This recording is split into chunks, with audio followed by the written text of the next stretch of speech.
Nights at 7:30 on Channel 6.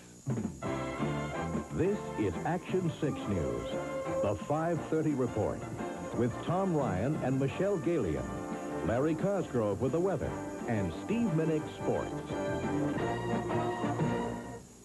Good evening, everyone. Topping our news at 5:30, a prison takeover is apparently over in West Virginia. Since dinner time yesterday, inmates have controlled the West Virginia State Penitentiary at Moundsville. They have been demanding that their living conditions in prison be changed. I guess one man was killed. It was an inmate, and hostages have yet to be released. But as Mark Strassman reports, a peaceful end is now in sight. As many as 200 inmates armed with knives took control of the entire south wing of the West Virginia State Pen at dinner yesterday, claiming they were treated like trash and animals. During the rioting, one inmate was killed and 16 people taken hostage. Yes, they are in danger, but I think I would qualify that very strongly. It appears that the inmates seem to have the welfare of the hostages uppermost in their minds at this time. Back in 1982, Circuit Court Judge Arthur Recht ruled that conditions at this facility were not only bad, they were unconstitutional. West Virginia Governor Arch Moore is on record as saying that he will not allow the courts to dictate state policy. The prisoners here, though, obviously feel differently. Other guards narrowly escaped capture. Ruth Hartley's son and 4 other guards locked themselves in a kitchen. I don't know. I'd just like to know where he's at, and, you know, I don't know if he's still in the hospital or if he's someplace else or what. Nervous? Yes. I just want to find out, you know, where he's at. As guards and state police in riot gear patrolled outside, inmates negotiating inside demanded a face-to-face meeting with West Virginia Governor Moore. The governor has indicated that he would have no objection to meeting with the inmates, provided that the hostages are released, provided that the inmates return to their cells, and control of the institution is passed back to the West Virginia Department of Corrections. By mid-afternoon, an oral agreement was reached with the inmates. Half the hostages would be released today, the other half tomorrow. And in return, inmates were guaranteed an audience with reporters this afternoon and with Governor Moore later. They were also guaranteed no reprisals. But nothing specific was promised about cleaning up what everyone agrees is a Stone Age facility. In Moundsville, West Virginia, Mark Strassman, Action 6 News. It took a riot to bring prison conditions there to our attention. But what about Ohio's prisons? Are they any better? A special panel has been looking at our prisons, and we can expect its report in just about a month. But Action 6 News has learned what some of those recommendations will be, and one will put felons back on the street sooner. We have a crisis right now. The people are there, and the space is not available. Judge Dale Crawford is a member of Governor Richard Celeste's Blue Ribbon Task Force that has been studying the overcrowding problem in Ohio's state prisons. Ohio's prison population has been growing at an alarming rate. Between January of 1974 and January of last year, the number of state prisoners more than doubled. We have probably as high a prison population in the United States per population. We have many inmates in relation to our total population, more so than New York, more so than Texas, more so than California. Action 6 News has learned that among the many recommendations the governor's task force will make is a restructuring of sentencing statutes, an easing of parole eligibility guidelines, development of alternatives to incarceration, and more intensive probation programs. In 1982, the Ohio General Assembly approved a $638 million prison construction plan. But it's now clear that plan will be woefully insufficient to handle the expected growth in inmate population. But then in 1983, new state laws increased penalties for severe crimes. And that will mean an increase in the average length of stay for state prison inmates. There are currently 20,000 inmates in Ohio's 13,000 prison spaces. Projected figures show that by 1995, after completion of the prison renovation and construction program, there will still be thousands more inmates than there are spaces. The governor's task force was sharply divided over whether to recommend more new prison construction. That would be the most expensive alternative and the one that would be hardest to sell to the general public. The report is currently being circulated among judges, county prosecutors, and law enforcement officials, and is not expected to be officially released for about another month. Ted Hart, Action 6 News. 6 inmates at one Ohio prison tonight are on a hunger strike. The inmates are at the Southern Ohio Correctional Facility down at Lucasville. They're protesting prison conditions. A spokesman for the Ohio Department of Corrections said the inmates' conditions will be monitored carefully if the hunger strike that's now in its second day begins to affect their health. A section of the Franklin County Jail had to be evacuated today because of a fire deputies say was set by an inmate. Just before noon, Charles McLeod allegedly set his mattress on fire and refused to let deputies in. 9 inmates were in the cell when deputies finally got in. McLeod was taken to a high-security area. 6 deputies were taken to Grant Hospital for smoke inhalation. A few of them were kept all day for observation. Apparently, none of the inmates was injured. McLeod was being held on a traffic violation. And trouble at another institution. 6 boys escaped from Tico overnight, but 5 of them are back in custody at this hour. Officials at the Columbus facility for juvenile offenders say the youths escaped by breaking a door window, then simply climbing a fence. 2 were picked up driving a stolen car. 3 more were found walking along the interstate. The authorities are still looking for the 1 boy who remains at large tonight. A Heath resident shot himself in the head today in a place known for making people well. 22-year-old John Peterson went inside the restroom of Grant Hospital's emergency room and shot himself with a handgun. Police say just before the shooting, Peterson went into the emergency room and asked to use the telephone and then the restroom. The shooting occurred shortly after that. Seconds after he entered the restroom, they heard 1 shot, and they looked in on him and found that he was shot 1 time in the head, and was rushed right into the trauma unit, and where he remains in extremely critical condition. Peterson's condition is still listed as critical at this hour. A Columbus woman is in stable condition at Mercy Hospital tonight because of another incident involving a gun. 30-year-old Kenneth Johnson, according to the neighbors, kicked the victim's door in and then beat 27-year-old Sharon Cousins with a rifle that he spotted nearby. The neighbors say they ran inside the house trailer and distracted Johnson long enough for Sharon Cousins to get away. Johnson, I should say, followed her outside. He hit the victim again with a rifle, and then the neighbors finally called the police. Even when the police arrived, Johnson was still standing over the victim with the gun still in his hand. Tonight, he's behind bars. And still ahead on Action 6 News tonight, did Ohioans heed the warnings about drinking and driving? We'll check up on that. And then we're going to meet the new president of the Columbus School Board. Stay there.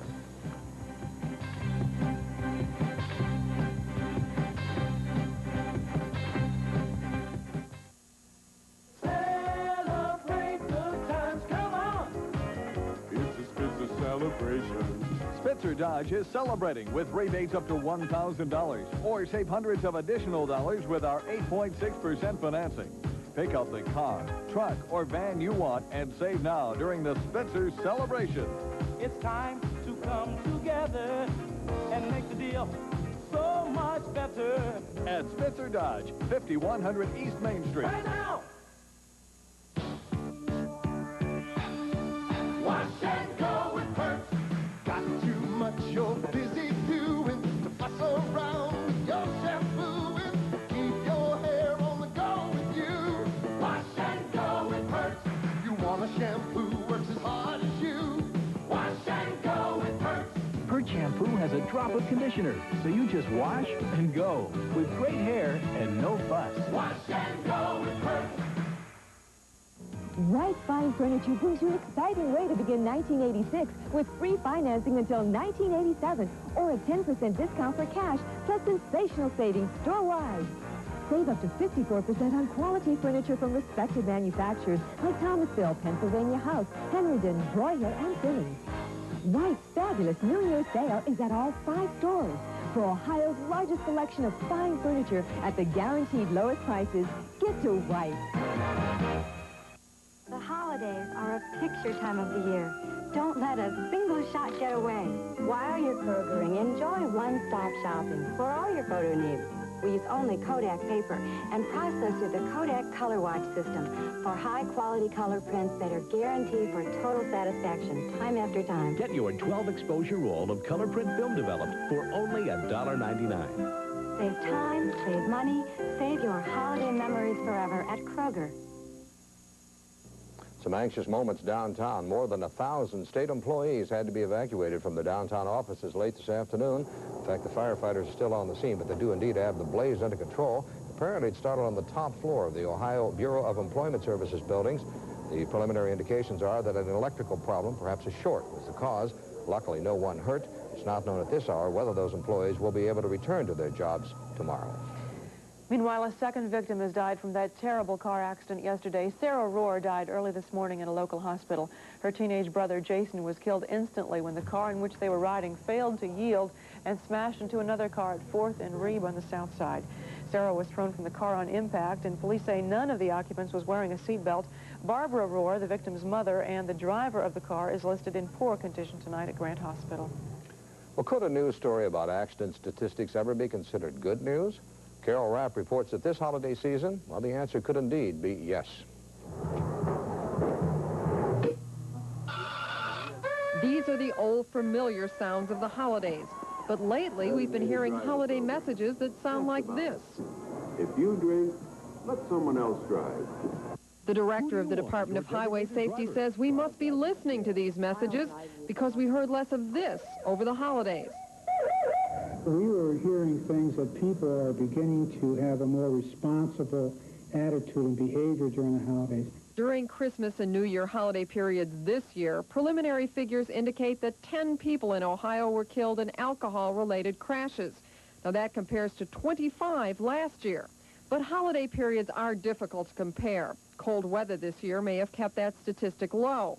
But a quick check of the number of alcohol-related traffic deaths over the past 3 years shows a steady but significant decline. Denahan credits the new drunk driving law and public education for what he sees as a real change in our attitude about drinking and driving. And some of the efforts to curb drunk driving will be centered here at the State House. Within the next 30 days, Denahan says the governor will receive recommendations on strengthening the drunk driving laws and increasing the penalties for repeat offenders and people who drive with a revoked license. Denahan's hope for the new year is that when I do this story next year, I'll be able to tell you that no one died in a drunk driving crash. This is Carol Rapp, Action 6 News. Well, over in Lancaster, a couple of judges are getting tough on drunk drivers. Beginning today, Judges Joseph Ralston and James Luce are going to issue mustard-colored license tags to repeat drunken driving offenders. The judges hope that those tags would do two things. First of all, they alert the other drivers to the presence of those people on the road, and also they hope to make the convicted drunk driver think about his own actions. The Columbus School Board has a brand new leader tonight. The board started out the new year by swearing in newly elected or re-elected members, Stephen Eibling, Loretta Hurd, and Bill Moss. And then the board unanimously voted to make Loretta Hurd its new president. Hurd urged her fellow board members to work together because she says this year will be a difficult one for the Columbus schools. I think everyone is well aware that the board is looking at reorganizing our DSEG plan, and I think there's going to be some difficulty in that. Also, the fact that the moratorium will be lifted from the annexation, and I think that the board is looking to deal with that, and that's going to be a very difficult issue. But Hurd says the toughest issue will be money. She says the school system is in dire need of more funds, and she hopes the board will make a strong push to pass a school funding levy. Larry Cosgrove here after cranking up the old weather computer. I hope it's spitting out some good stuff for us tonight. We're talking weather when it's going to be nice, or? That's what I figured. Relatively good. You consider Cleveland may get about 2 or 3 inches of snow tonight. I think we've got some good stuff coming. Sounds good. Well, without telling the entire details about the forecast, we'll tell you about colder stuff coming up after this.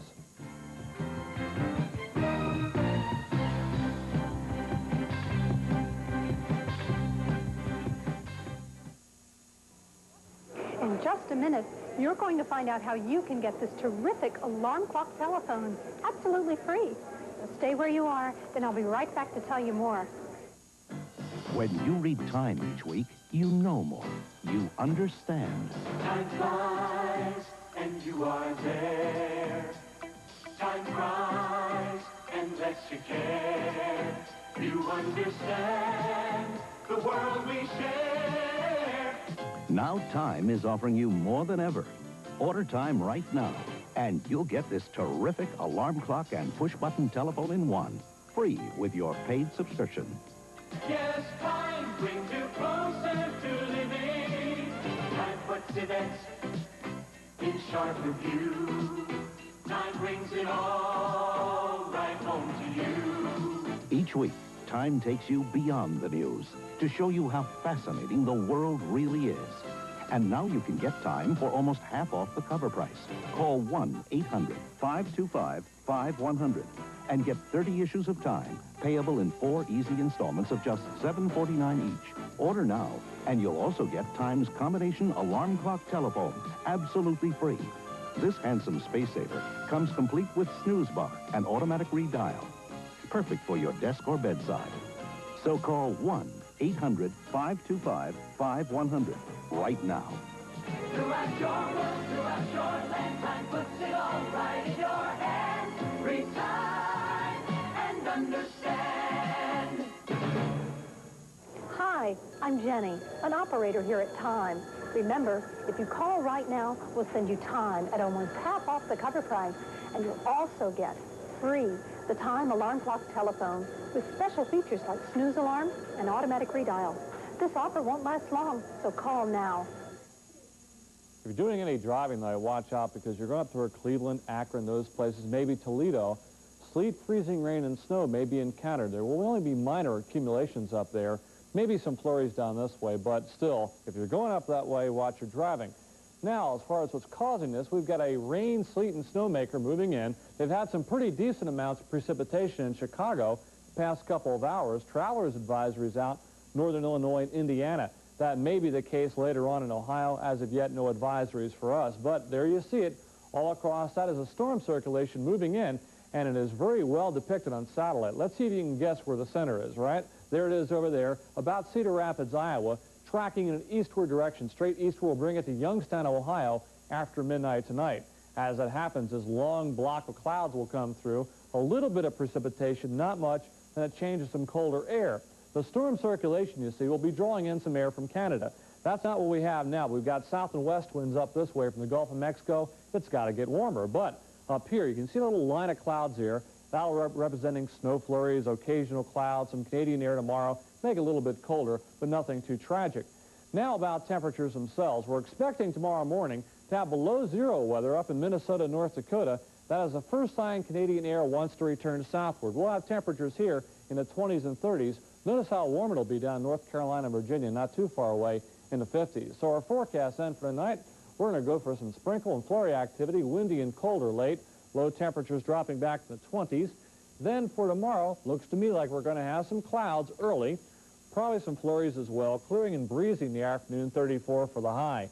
Tomorrow night, well, let's go for some fair skies. The partly cloudy at least, kind of cold, 19 for a low, brr.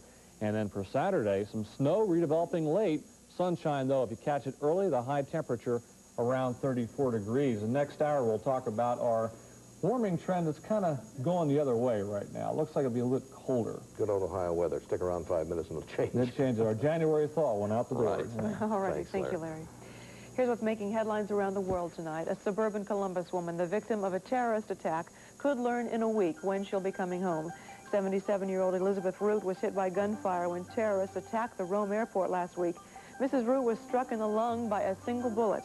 Meanwhile, word that another person has died from that attack. 16 people were killed in that terrorist action. A massive explosion in Portland, Oregon. At least 20 families were forced from their home when a man ignited a gas line in his basement. 3 homes were leveled by the blast. Another 40 were damaged. Officials say Don Nickerson intentionally killed himself by blowing up his house. His wife said he had been terribly depressed recently. Federal investigators began the grim task today of digging through the wreckage of Ricky Nelson's plane. They're trying to find the cause of that New Year's Eve crash that killed the singer and 6 others aboard. The pilot radioed before the crash that smoke was filling the cockpit. The pilot did survive. The safety board said it would take about 6 months before they know the exact cause. 2 Central Ohio professors died this week when their plane crashed in Antarctica. Retired OSU Professor Walter Michael and Antioch College Professor James Howell were part of a New Year's Eve excursion flight. There were 10 people aboard, and all were killed in the crash, believed caused by the unpredictable weather. Coming up next on the news, it'll be Steve Minnick in sports. He's going to tell us why Worley High School is whirling with pride tonight.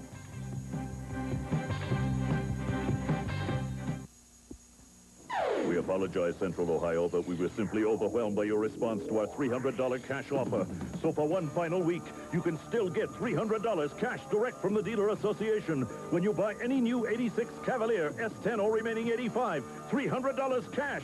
Plus, get 7.9% factory-sponsored financing on many models. Just look for this special coupon in this week's paper. Don't miss $300 cash back and 7.9% financing at your Central Ohio Chevy dealer this week.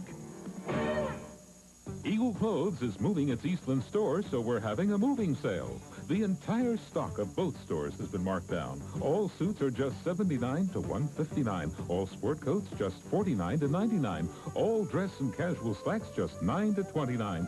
Plus incredible savings of up to 50% and more on great name sportswear.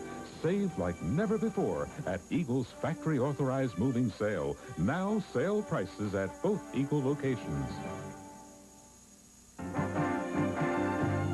Coming up on Action 6 News at 6, we'll take a look at hunger in Columbus. Is there enough food to feed the needy? They say justice is blind, but is it swift? Reporter Ted Hart examines overcrowded conditions in Ohio prisons and what's being done. And Tom Burris says a picture is worth 1,000 words, and the person who takes those pictures is someone you should know. These stories and all the latest news on Action 6 News at 6. Grapefruit juice? Sure, it's good for you, but... Great for dieting, but plenty of healthy vitamin C, but... But the taste? Well, pour on the pink for a taste you never expected. Ocean Spray Pink Grapefruit Juice Cocktail. Zesty, tangy, sweeter. This is grapefruit juice? It's not bitter. Hey, pour on the pink. Ocean Spray Pink Grapefruit Juice Cocktail. It's not just good for you, it's good. Ocean Spray good. OSU basketball is here, live, at home and away.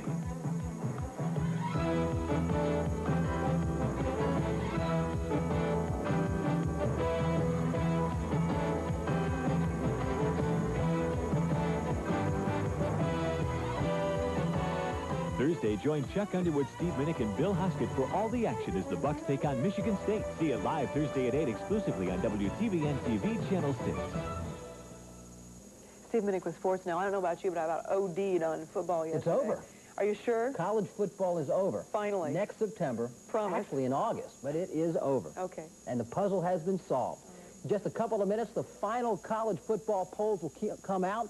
And it doesn't take a genius to figure out who the #1 team is going to be. Of course, it will be Oklahoma by way of its upset over Penn State last night in the Orange Bowl. But the Sooners will not be a unanimous #1 pick. One coach, at least, is not voting for Oklahoma. And that coach is Oklahoma coach Barry Switzer. His vote is going to Fresno State, the only Division I-A school to finish the year without a loss. A sad note, baseball has lost one of its great ones. Bill Veeck, former owner of the Indians and the Chicago White Sox, the man who once hired a midget to play ball for him. He died this morning in Chicago at the age of 71. We'll talk more about Bill Veeck at 6:20. Basketball tonight out at St. John Arena. The Buckeyes open up the Big Ten season with Michigan State. Game time is 8 o'clock. If you can't make it out, you can see the game right here on Channel 6. Coming up at 6:20, we will hear from both head coaches Eldon Miller and Judd Heathcote. In the meantime, Dan Fellner takes a look at a high school basketball team. You saw them in the state finals last year, and the way it looks right now, it's a good bet they might be back. Meet Mr. Outside, Eli Brewster, and Mr. Inside, Kevin Haddock. Together, they're a 1-2 combination that's making the Whirly Wolverines unstoppable. Brewster, a 6'3 junior guard, can knock him down all day long. And Haddock, a 6'5 senior forward, can knock him down a bit more forcefully if given the chance. Perhaps most importantly, Brewster and Haddock work so well together and with their teammates. Mr. Inside and Mr. Outside could just as easily be called Mr. Unselfish. They do an outstanding job playing together, and they understand what it takes, to play as a team, and that they have like a feeling for each other that you don't see very often with two great athletes like these young men. We've been playing together for like about 3.5 years, and it's just like I know where he at, he know where I'm at, all over the court. I mean, we were together on weekends, during school, at practice. I mean, we're like brothers. Haddock and Brewster are averaging a combined total of more than 36 points a game. Now, on some teams, two guys stealing so much of the spotlight would alienate some of the other players, but not on this team. The thing about what people don't understand is they're not greedy. They playing team ball. It's just that they scoring, and if the shot is there, they take it, and there's no unselfishness in both of them. It's all helped make Whirly a perfect 9-0 this year and ranked 16th in the entire country by the USA Today. In fact, the Wolverines haven't lost a regular season game since February of 1984. Sure, the ball has been bouncing Worley's way the past couple of years, but the team has not won a state championship. They've been to the Final Four twice in a row now, but no state title. You better believe, as the saying goes, Worley hopes the third time will be the charm. You know, I've heard the young men talk that they're looking down the line a little bit toward the tournament, and they feel that they've got something to prove. They feel like they should have won the state last year, and it's just something that they want to prove. So with something to prove and with so much talent to do it inside and outside, Worley looks like a good bet to win the Class A state championship. Dan Fellner, Action 6 Sports. And don't forget, you can watch a Worley grad tonight for the Ohio State basketball team, Jerry Francis. Oh, very good already. Thank you, Steve. Thanks, Steve.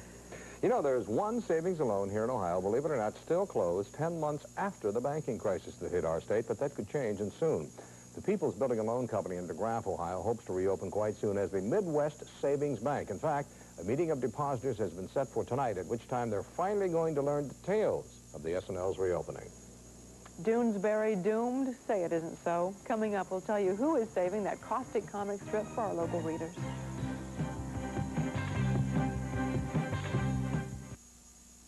Once again, I'm here to tell you all you get by ordering Sports Illustrated now. And once again, I'm here to make sure you get it right. Get it right, Jack. I will, Mr. Alcedo. By ordering Sports Illustrated now, you not only get unbeatable weekly coverage of all your sports, you get the big 1986 baseball preview. You're doing fine so far. The preview is packed with lots of great inside stuff you won't find anywhere else. But you can get it all by calling toll-free 1-8... Not yet. Don't give them the number. But they need the number if they're going to... Not until you tell them everything they get. You get basketball, football, tennis, golf, and the famous swimsuit issue. As always, a beautiful preview of what's new under the sun. And it's all yours. And by ordering now, you get over 40% off the cover price. Give me 50. 50? Well, over 50. Over 50. Okay, you'll get over 50% off the cover price. So you'll get 30 issues at the low basic rate, payable in 3 monthly installments of only $10.89. So every week you get the timely, colorful coverage that only Sports Illustrated gives you. What more could you want? Just call this toll-free number. Give them this, too. Free? Free. You also get free this handy 1986 Major League Baseball schedule. And this. Free?